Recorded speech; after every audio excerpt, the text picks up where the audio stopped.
Last time, I spoke about Canada's highly skilled immigrants leaving the country faster than the other immigrants.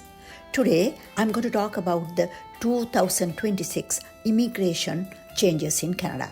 Canadian Prime Minister Mark Carney has officially declared his administration's priorities towards immigration for 2026. He emphasized focusing on safeguarding Canada's supremacy and promoting sustainable immigration policies to ensure long-term stability and boosting the integrity of the country's immigration system. Recently, a poll by the Environics Institute revealed that 58% of Canadians now feel that immigration levels are too high. Trudeau and his government have been criticized for increasing immigration without strengthening services, housing construction, and economists have warned that Canada's rapidly growing population has just put a strain on housing and public services like healthcare. Let's see the new Liberal government's plans for 2026 one by one. The Liberal government has reduced the permanent residency target from 500,000 to 380,000 for 2026. This is about a 21% drop from the previous target. More than 40% of permanent residents are anticipated from the immigrants already in Canada as temporary residents. Significant reduction in temporary residents. The government aims to reduce the number of temporary residents to 5% of Canada's total population by 2027, which is down from the current 6.2%. In 2025, there were 673,650 temporary residents, which will be capped to 385,000 in 2026, or 43%. This could happen by voluntarily leaving or forced departures of expired visitor visas and temporary work visas, etc. Canada's plan projected over 1.26 million temporary residents to leave in 2025, remaining skeptical if everyone will depart as planned. Emphasis on economic class is another strategy. 64% of 380,000 will be allocated to economic migrants, which will remain the largest proportion of admissions, with a greater focus on skilled workers in critical sectors like healthcare and skilled trades.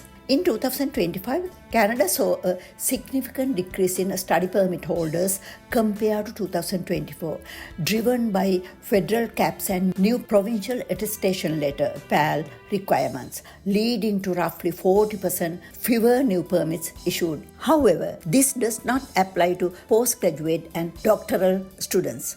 They do not require a PAL (Provincial Council) certificate. College diploma students can only obtain a PGWP, postgraduate work permit, if they complete their degree in a field that is in short supply in the Canadian labour market. For an example, health, technology and construction. On the other hand, the decrease in the number of student permits were offset by an increase in asylum claimants, protected persons and related groups. The other plan is moving on to boost Francophone immigration outside Quebec. Increasing the number of French-speaking immigrants from outside the province of Quebec has long been a government goal.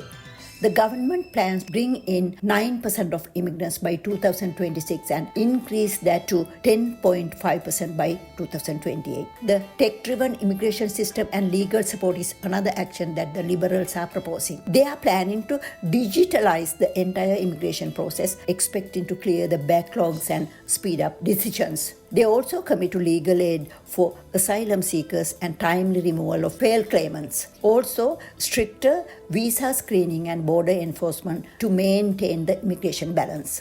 Canada's federal government finalized the provincial and territorial allocations for international students for 2026, setting an overall study permit issuance target of 408,000, a reduction from 2025. A provincial attestation letter or territorial attestation letter is now required for most study permit applicants, including those applying from within Canada. Canada's express entry for 2026 focuses on targeted category-based draws, emphasizing high-demand sectors like healthcare, especially Canadian experience, physicians and STEM, science, technology, engineering and mathematics.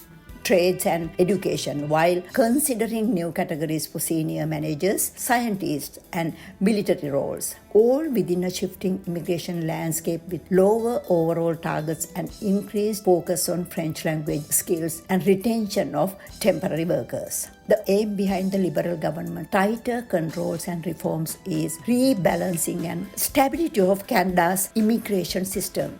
Until we meet again with a new video, goodbye for now. Okay.